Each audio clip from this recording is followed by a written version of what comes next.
5, 4, 3, 2, 1. Ils sont partis.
Excusez-moi, monsieur, mais votre lampe me fait mal aux yeux. Oh, désolé, madame.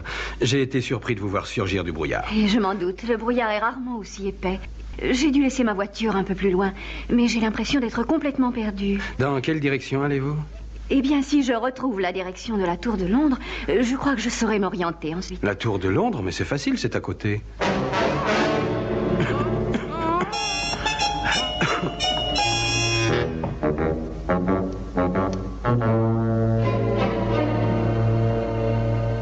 J'espère au moins qu'il n'est pas mort, Parker.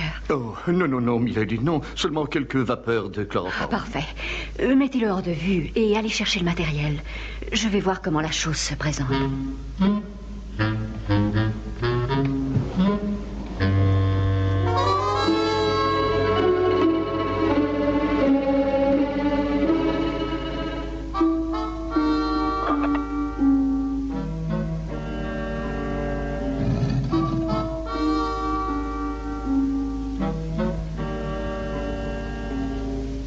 Avec un peu de plastique, nous devrions venir à bout de cette porte, Parker. Sans aucun doute, Milady. Je m'occupe du système d'alarme.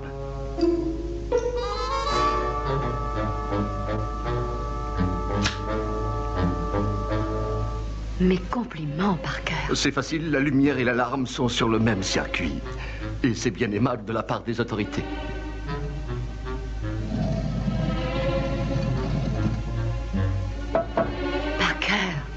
Oui, oui, je suis là, Milady. Vite, le détonateur, pressons-nous.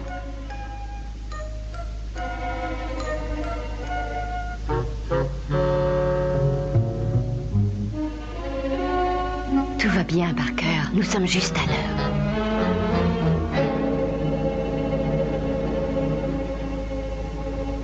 Mettez-vous à l'abri, Parker.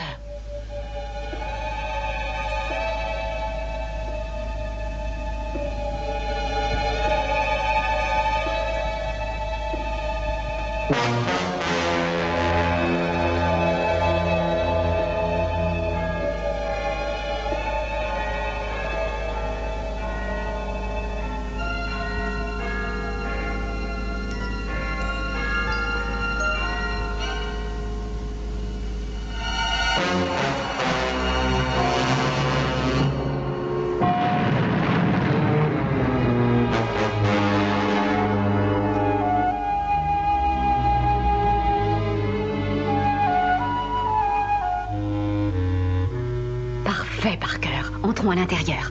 Nous avons affaire.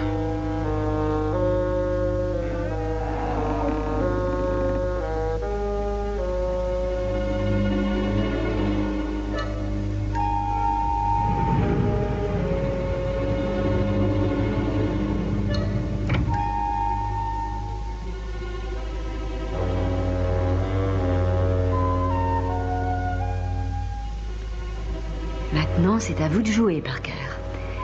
Vous avez tout le temps, allez-y.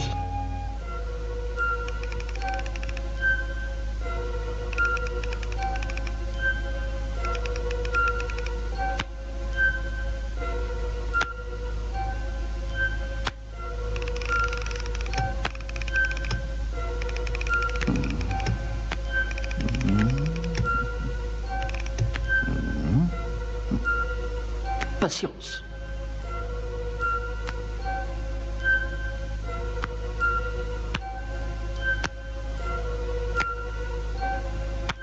Silence. Si vous faites du bruit en claquant des doigts, je n'entends plus rien, milady. Oh, oui, je sais, veuillez m'excuser, Parker, mais si vous utilisiez un détecteur plus moderne, vous ne croyez pas... J'utilise un stéthoscope, milady, parce que mon père en utilisait un aussi. Et avant nous, le père de mon père, lui aussi. Et encore avant lui, le père du père du père... Bon, d'accord, Parker, je vous fais confiance. Vous êtes plus qualifié que moi dans ce domaine.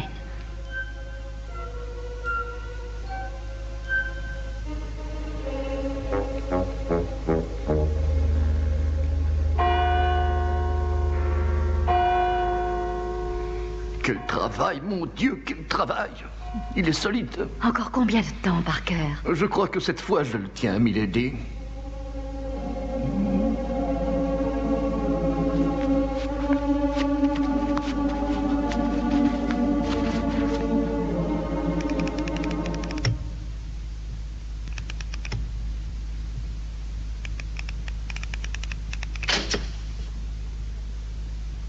Bravo, vous avez réussi, Parker.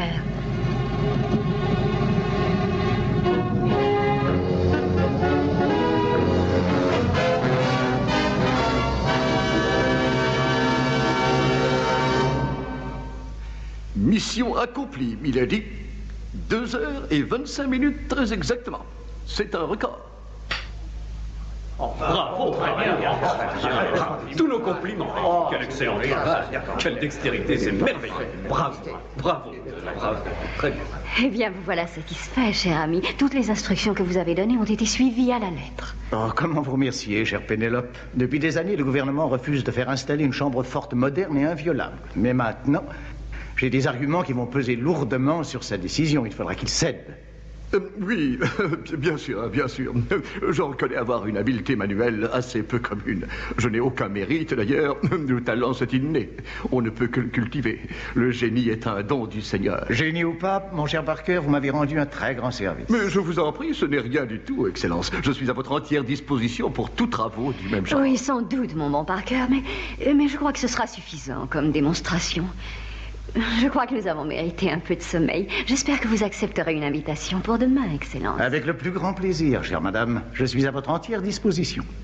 Allons-nous-en, Parker. Je suis prêt à partir, milady. Merci encore pour tout ce que vous avez fait. Ça n'est rien. Je suis heureuse de vous avoir aidé. Je vous prie à l'avance de m'excuser, mais pouvons-nous être absolument certains qu'aucune suite ne sera donnée à notre effraction de la Banque d'Angleterre? Je ne l'ai fait que dans le but de vous rendre service, Excellence. Je le sais très bien, Parker, et je réponds de tout. Alors, je vous remercie. Au revoir, Excellence. Au revoir, Parker.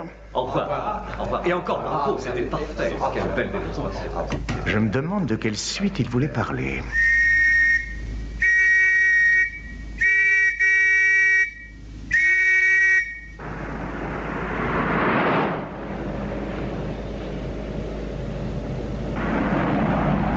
Je suis vraiment très contente de vous, Parker. Vous avez fait un excellent travail. Je remercie Milady de la confiance qu'elle daigne m'accorder. Vous avez une très grande pratique des coffres-forts. Heureusement que peu de gens ont autant de talent. Très peu de gens ont ce talent, en effet, Milady. Et en fait, je ne connais au monde qu'un seul et unique expert qui aurait pu faire ce que j'ai fait. Ah, vraiment? Et vous connaissez bien cet homme? Oh, oui, très bien, Milady. Mais il n'y a rien à redouter de ce côté. Il doit être retiré, du moins pour un certain temps.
Je suis ravie que la nouvelle chambre forte ait été installée aussi rapidement. Nous pourrons en parler longuement ce soir à table. Avec grand plaisir, chère madame. Donc, à ce soir. Mes hommages. À ce soir.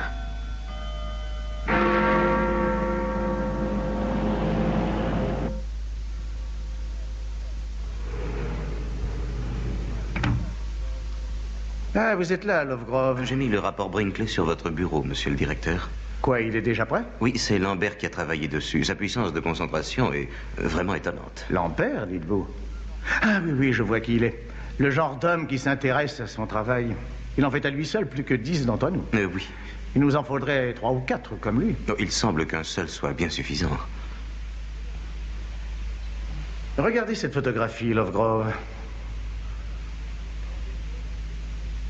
Songez donc, mon ami, que nous sommes à l'intérieur de ce que le monde entier appelle la Banque d'Angleterre et que malgré son apparence restée la même depuis 3 ou 4 siècles ou plus encore, elle recèle en son sein le plus puissant de tous les coffres-forts. En effet, monsieur le directeur, c'est tout simplement fantastique. Certains, j'en suis sûr, déploreront le changement. Certains sans doute, Excellence. Mais ils sont bien forcés de reconnaître que l'argent et les documents du royaume d'Angleterre sont en sécurité dans ce coffre-fort-là. Ils sont forcés de le reconnaître, Excellence. Surtout si l'on considère que moi seul suis en possession de la clé électronique et que je l'ai toujours sur moi où que je puisse aller. Rien d'autre pour ce soir, Lovegrove? Alors je m'en vais, je suis invité ce soir. Et je suis déjà en retard. Je pense que tout le monde est là. Faites l'appel, voulez-vous? Il faut être prudent. Tout de suite, monsieur le directeur. Taylor? Présent, monsieur Lovegrove. Carter? Je suis là, monsieur. Moore? Moore? Oui, monsieur. Longman? Oui, monsieur. Lambert? Lambert? Je crois qu'il est déjà sorti de la chambre forte, monsieur. Ah bon, très bien. Barrett? Oui, monsieur. Tout notre personnel a répondu à l'appel. Bon. Il ne nous reste plus qu'à fermer le coffre.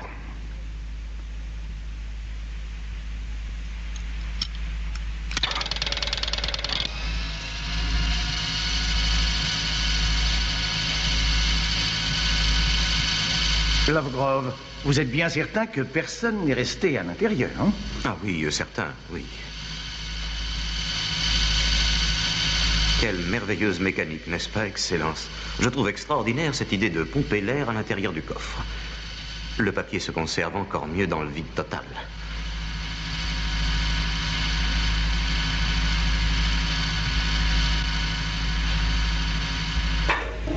Bon, je crois que ce sera tout. Vous êtes certain d'avoir votre clé, Excellence? Elle est dans ma serviette, oui. Et cette serviette ne me quitte jamais. Jamais ou que jamais.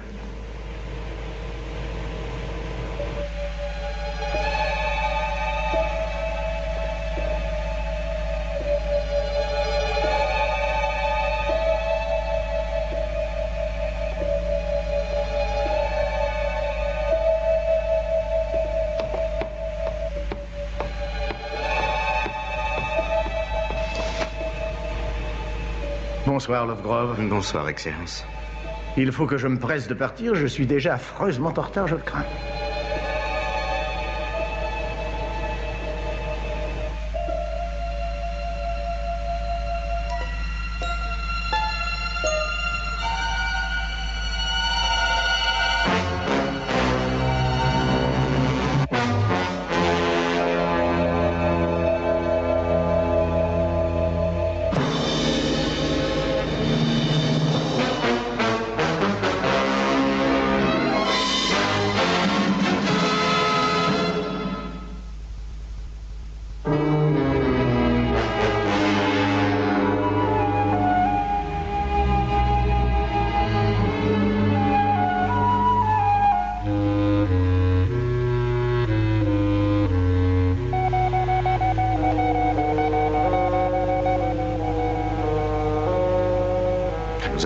Cherché partout, Lambert reste introuvable. Peut-être est-il resté dans le coffre-fort.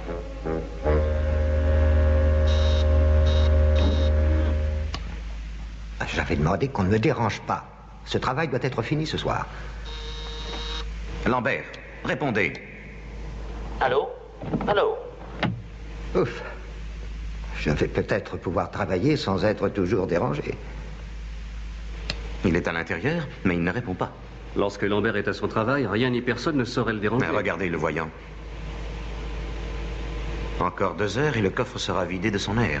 Et je ne peux rien arrêter, ni ouvrir la porte du coffre. Contactons monsieur le directeur, lui seul a la clé. Il m'a bien dit qu'il était invité ce soir, mais il ne m'a pas dit où. Oh mon Dieu, quel malheur. Nous allons utiliser le système d'alarme. Je bois à votre charme, chère madame. Et merci encore pour tout ce que vous avez fait. Oh, ce n'est rien, cher ami. C'est surtout Parker qu'il faut remercier. Vous avez là un serviteur inestimable. J'aimerais en avoir un semblable. Il connaît sa place, s'habille élégamment, et vous pouvez l'emmener partout. Alors, ça vient ce casse-croûte ou je vais le chercher, Lily? Non, mais qu'est-ce qui te prend à toi? Tu n'as pas remarqué que je n'avais que 2 mains? Tu en avais plus, fais-moi confiance. Il y a longtemps que je t'aurais trouvé une place dans un cirque et tu aurais vite fait fortune, tu peux me croire. Qu'est-ce que tu leur fais à manger ce soir? T'occupe pas de ça, tu veux bien? Oh, ça va bien, Lily. Garde-le, ton sale caractère, si tu crois Non, que... c'est toi qui commences. Alors, du calme. Après tout, peut-être bien que tu as raison. Si je faisais la cuisine comme toi, je n'irais sûrement pas le crier sur les toits. Je vais te dire une bonne chose, la fouine. Dis donc, je te prie de ne pas m'appeler comme ça, tu veux? Je suis Monsieur Parker, n'oublie pas. Tu me feras un grand plaisir. Je vous prie de m'excuser 1000 fois, monsieur Lafouine Parker. Mais si ma cuisine vous écœure, allez au restaurant. Voyons, tu sais très bien que je disais ça seulement pour plaisanter, voyons, Lily. Alors, qu'as-tu préparé de bon pour eux? D'abord, tu serviras comme entrée un consommé glacé madrilène. Encore ce jus de viande insipide. Ensuite, tu serviras d'excellentes escalopes préparées à la milanaise, avec une garniture de spaghettis, bien entendu. Pas affreux, la seule vue des nouilles me lève le cœur. Pour terminer, tu serviras de merveilleuses crêpes Suzette, dont j'ai le secret, et tu finiras avec le café, voilà tout. Des crêpes Suzette, c'est lourd à l'estomac, surtout pour le soir, non? Et qu'as-tu préparé pour moi, mon petit? Du ragoût. Ah, merci Lily, mon plat favori. Et après, tu iras dire que tu n'es pas gâté. J'ai même pensé à prendre le journal. Je sais que tu aimes lire les nouvelles pendant que tu manges. Dis donc, tu as lu ça? Oh, ça, par exemple, c'est fantastique. Fred, tu sais, doigt de fée, il s'est évadé.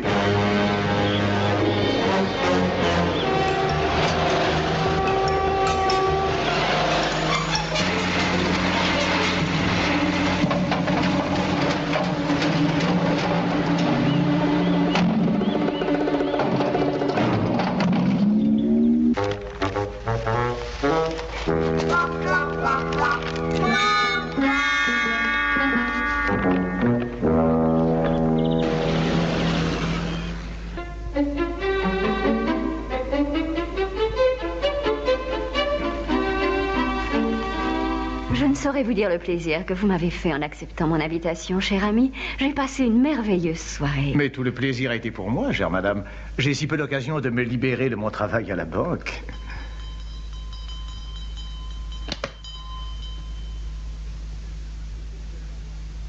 Milady a sonné. Désire-t-elle quelque chose? Oui, vous pouvez nous servir le café maintenant, Parker. Tout de suite. Milady.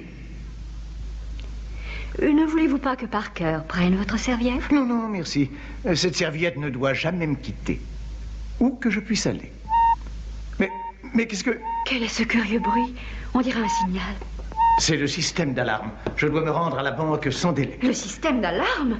Vous voulez dire qu'on a attaqué la banque? Ça n'est pas impossible. Quoi? On a attaqué la banque? Oh, espèce de nigaud maladroit, je vais... Eh bien, Parker. Veuillez me pardonner cette seconde d'énervement, madame. Oh, je vous en prie, cher monsieur. C'était vraiment très chaud. Vraiment, je suis désolé. Pardon, Milady. Je me demande bien ce qui a pu m'arriver, Milady. J'ai reçu une sorte de choc. Oui, c'est bon. Allez vite chercher de quoi nettoyer tout ça. Je suis affreusement désolée, mon cher ami. Je vous en prie, chère madame. Je dois appeler la banque tout de suite.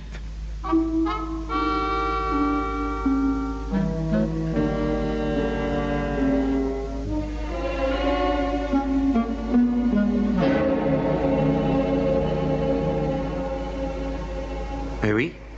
Monsieur le directeur est en ligne, monsieur Lovegrove. Eh bien, il a mis le temps. Nous allons savoir tout de suite de quoi il s'agit.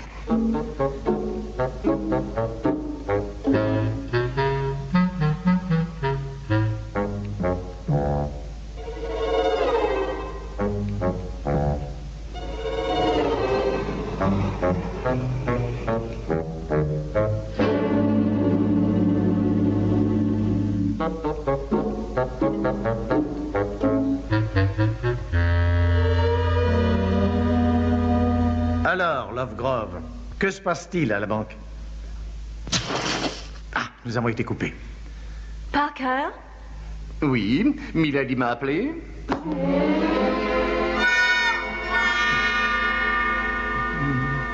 Je viens de cueillir quelques roses dans le jardin, Milady. Sortez vite la voiture du garage, Parker. Nous emmenons Lord Silton à Londres à l'instant. Ne soyez pas inquiet. Vous y serez en quelques minutes. Ma voiture est capable de performances assez stupéfiantes.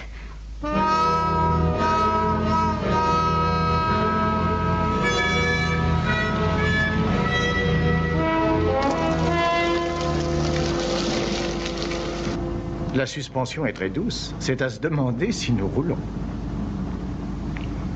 Parker? Je ne comprends pas pourquoi nous roulons si lentement, Milady. C'est sans doute la mécanique. L'accélérateur est à fond. Je ne peux vraiment pas faire mieux. Je ne veux pas savoir ce que vous croyez, Parker. Conduisez-nous à Londres et à toute vitesse.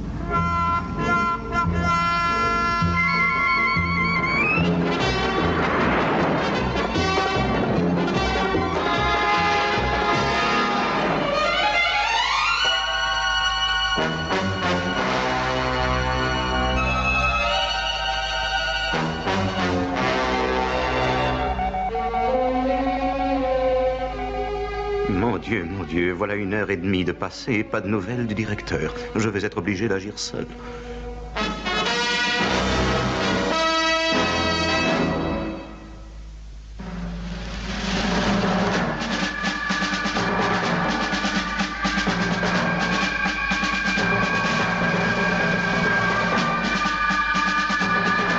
Ici la sécurité internationale, j'écoute.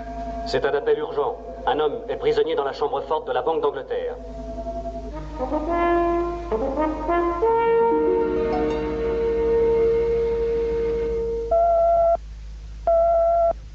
Nous t'écoutons, John. Un appel urgent de Londres, Angleterre. Il faut faire très vite. Messieurs, les vacances sont finies. Allez, au travail. C'est entendu, John. Je vais envoyer Scott. Il ne nous reste malheureusement pas beaucoup de temps. Bien, compris. Je reste à l'écoute. J'attends l'appel de Scott. Entrez tous, entrez. Scott, tu vas partir tout de suite. Destination Londres. John te donnera des détails après le départ. J'y vais.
Ici là-bas, j'appelle l'équipage numéro 1. Votre point d'atterrissage sera l'héliport de Londres. Message reçu et bien compris. Merci, Tintin. J'ai reçu des détails sur les conditions de sauvetage. Il faut envoyer le numéro 2 avec la cabine 5. C'est entendu, Scott. Départ immédiat. Encore un mot à ajouter. Virgile aura sans doute besoin d'aide. Bon, j'y veillerai. Bien, je garde le contact. Voyons. De l'aide pour Virgile. Tout a l'air calme dans l'espace pour le moment. Je trouve qu'Alan a besoin d'un peu d'exercice. Virgile, tu vas partir pour Londres avec la cabine 5. Alan partira avec toi. Entendu.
Sécurité internationale ou non, croyez-moi, on ne peut rien pour Lambert, hélas.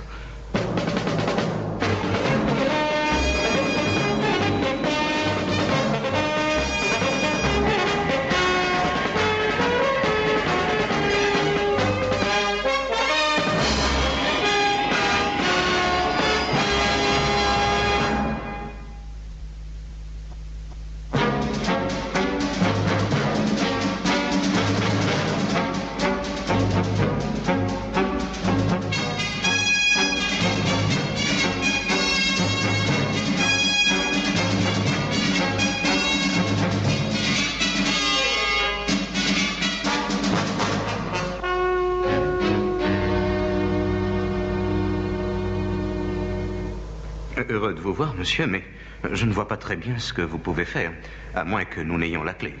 Songez qu'il reste à peine 1 heure. Gardez-nous votre confiance, monsieur Lovegrove.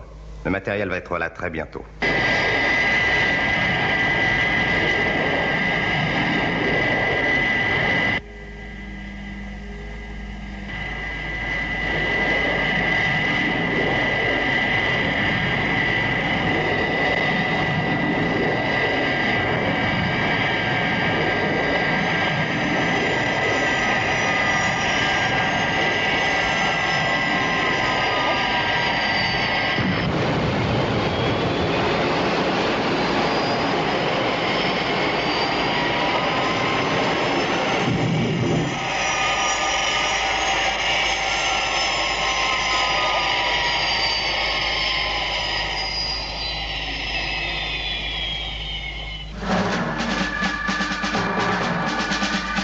Ici Sécurité Internationale, base de l'espace, appel à base centrale. Le numéro 2 est sur place. Scott fait savoir qu'à cause des réseaux souterrains de Londres, il ne peut pas utiliser ses appareils. S'ils ne peuvent pas creuser leur propre tunnel, ils ne réussiront pas à sauver ce pauvre homme. Ne t'inquiète pas, Tintin. Ils vont sans doute passer au travers de la porte.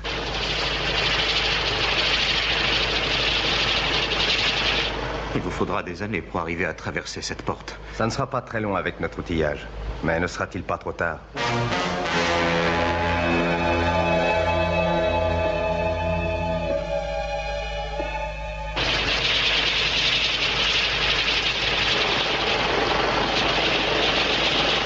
Qu'a-t-il bien pu arriver d'extraordinaire à monsieur le directeur?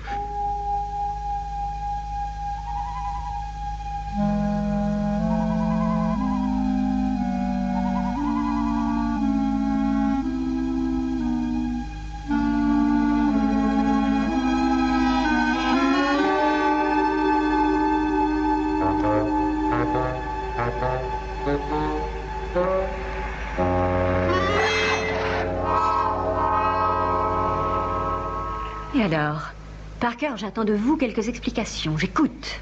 Il semblerait, Milady, que nous sommes sortis de la route de Londres. Oh, c'est le moins qu'on puisse dire, en effet, Parker. Je suis désolé. Descendons quelques minutes, voulez-vous? J'ai quelques mots à vous dire, Parker.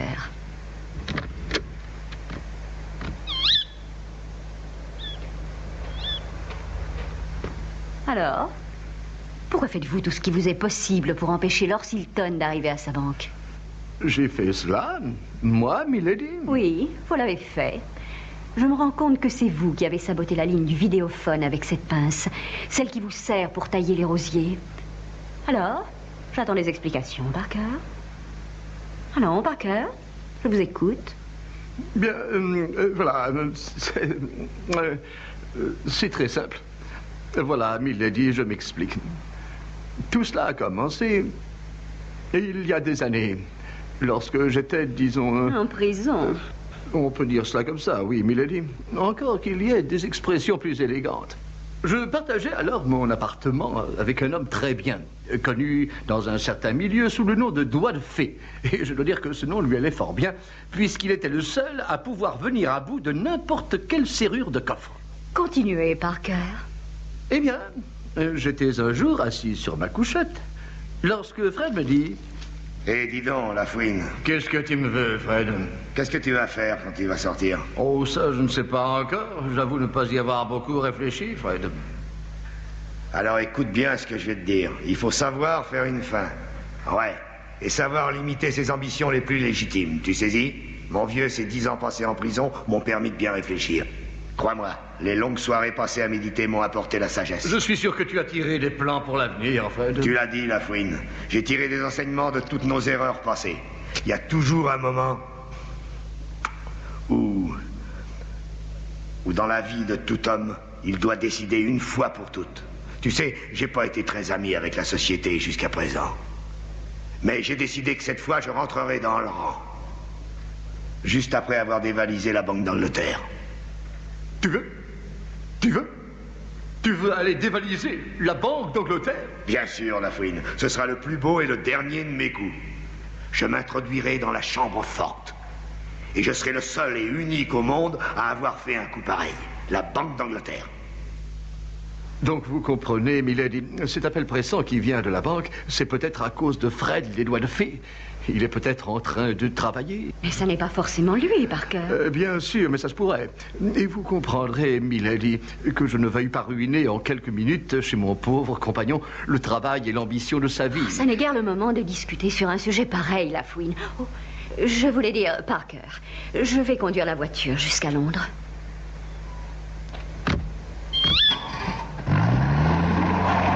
Faites attention!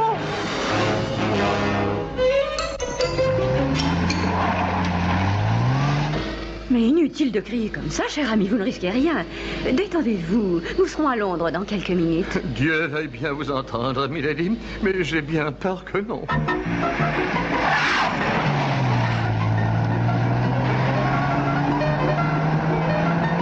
Milady m'excuse, mais voilà un arbre. Milady, faites attention à cet arbre. Il y a un arbre, prenez garde. Nous allons droit sur l'arbre.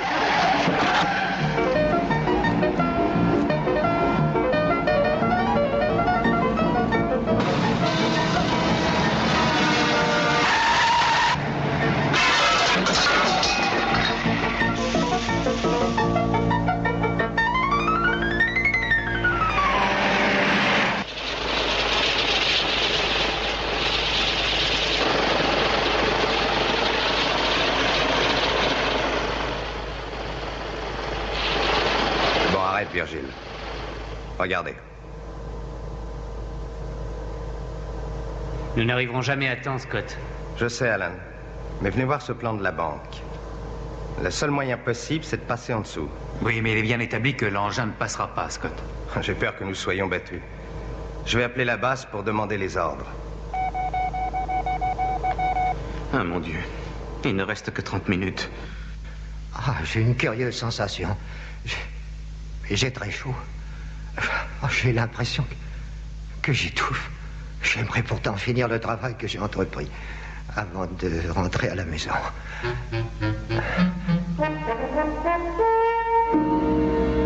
Donc, rien à faire pour percer la porte? Non, pas assez rapidement en tout cas.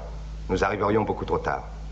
Avez-vous une idée, grand savant? Non, je ne vois vraiment pas comment on peut faire. J'ai beau réfléchir, je ne vois pas du tout. Enfin, il doit bien y avoir un moyen, tout de même. Moi, je crois que je sais comment il faut faire. Toi, grand-mère? Vous voulez passer par en dessous, mais vous ne pouvez pas passer le matériel, c'est bien ça? C'est bien ça, oui. Eh bien, il me semble que quand j'étais encore une toute petite fille, ma grand-mère parlait d'un train qui roulait sous la ville, le métropolitain. Je crois même que Paris et New York en avaient un aussi. Bien entendu, c'était bien avant l'invention du monorail sur coussin d'air. Mais dis donc, c'est peut-être notre solution. Scott, veux-tu voir si le tunnel du métro est encore en bon état?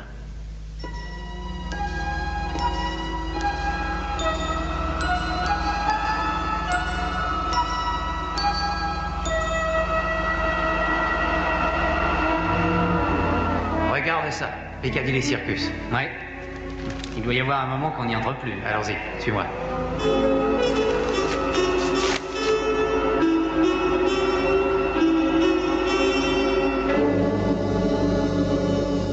Il reste 10 minutes. Après, tout deviendra inutile. Aucune nouvelle de l'homme qui a la clé?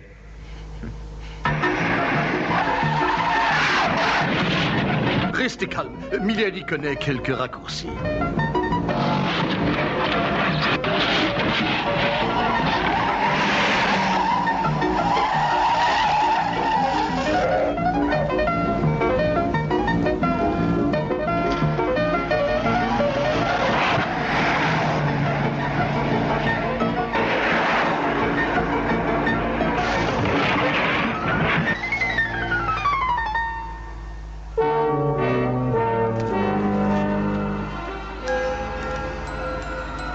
nous y sommes, juste sous la banque. Et mettons-nous vite au travail. Qu'est-ce que j'ai donc? Mais je respire mal. J'ai des sueurs. Oh, je dois sortir d'ici. Il le faut. Je dois sortir de la chambre forte. Vite. Oh, je ne peux plus respirer.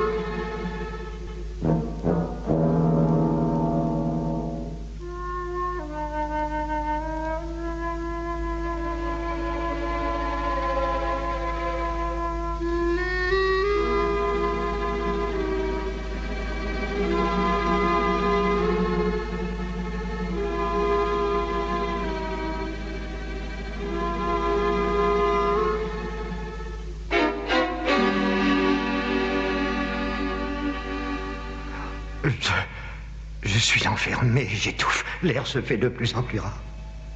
Je vais mourir. Je vais être asphyxié si je reste. L'air est aspiré.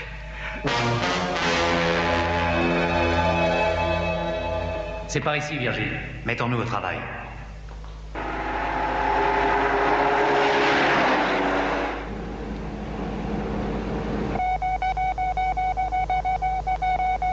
Encore 3 minutes.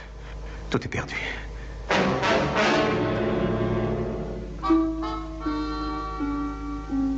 Il faut que je sorte. Il faut que j'essaie.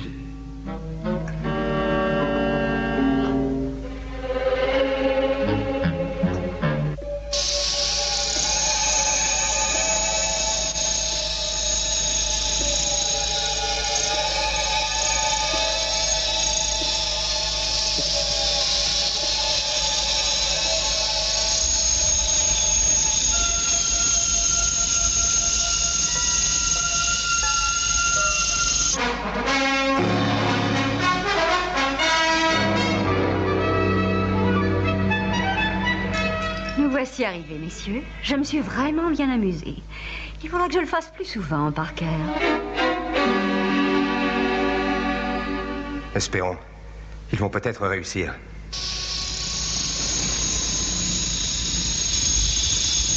Je crois que j'ai traversé.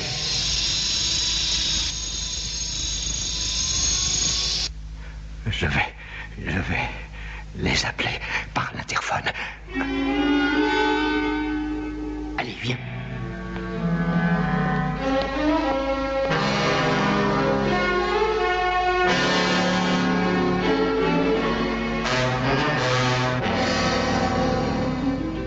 Que s'est-il passé ici? Sommes-nous très en retard? Ah, monsieur le directeur, enfin. Vous êtes notre dernier espoir. Lambert est dans le coffre. Le temps nous est compté. Faites vite, donnez-moi votre clé. Ma clé? Mais oui, Excellence. Vous devez toujours l'avoir avec vous dans votre serviette. Mais ma serviette? Vous devez l'avoir près de vous. Vous savez bien. Non, j'ai dû la laisser ailleurs. Ah oui, je me souviens l'avoir laissée chez mon amie Lady Penelope. S'il vous plaît, Milady, donnez-moi une épingle à cheveux. Voulez-vous? Voyons, Parker, le moment est mal choisi pour ce genre de plaisanterie. Mais je n'ai jamais été aussi sérieux, je vous le jure. Il n'existe pas une serrure de coffre-fort qui puisse résister à Parker Lafouine, croyez-le. Oh, c'est la fin. Venez à mon secours. Faites venir la sécurité internationale. Venez me chercher.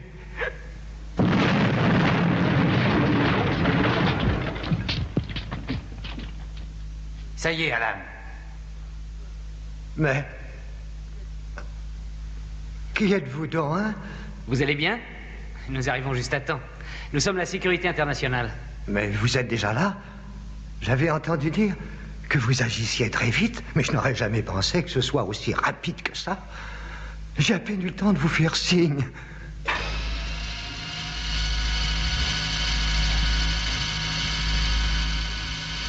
Je m'excuse, Milady, mais j'ai peur d'avoir rendu cette épingle à cheveux inutilisable. Parker, laissez-moi vous dire que vous êtes un fort bon. Je le sais, hélas, bien que je m'en défende. Avez-vous vu ce travail, Lovegrove? La chambre forte de la Banque d'Angleterre ouverte avec une épingle à cheveux. Hélas, votre excellence, c'est très outrageant. Allez, venez, essayez de marcher tout seul. Il n'y a plus aucun danger. Virgile et Alan ont réussi à forcer le coffre, mais vous avez une meilleure technique, Parker. Il va falloir prendre des mesures au sujet du coffre. On ne peut rien confier de sérieux à cette petite tirelire. Ah oui, excellence. Ce coffre est sans utilité. Inutile d'en faire installer un nouveau. Nous ferons réinstaller notre ancien coffre. Pour l'ouvrir, il faut au moins 2 heures.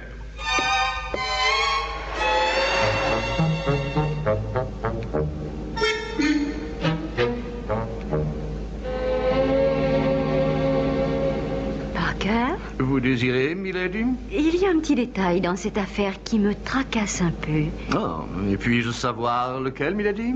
Mais pourquoi avez-vous mis 2h30 pour ouvrir le vieux coffre et quelques secondes pour ouvrir le moderne? Oui, bien ça, milady, c'est facile. Je vais vous dire... C'est que, à la première opération, nous avions un public qui nous regardait. Et vous savez combien je suis un homme respectueux de toutes les traditions, milady. Et jamais on ne doit désappointer son public. C'est la moindre des politesses, Parker. Je m'excuse pour l'erreur grossière que j'ai commise en retardant les opérations. N'en parlons plus, Parker. Oublions ce fâcheux incident, voulez-vous? Je vous remercie 1000 fois, milady. Peut-être bien qu'après tout, ça n'avait rien à voir avec les projets de mon ami Fred Ledoux de Fée.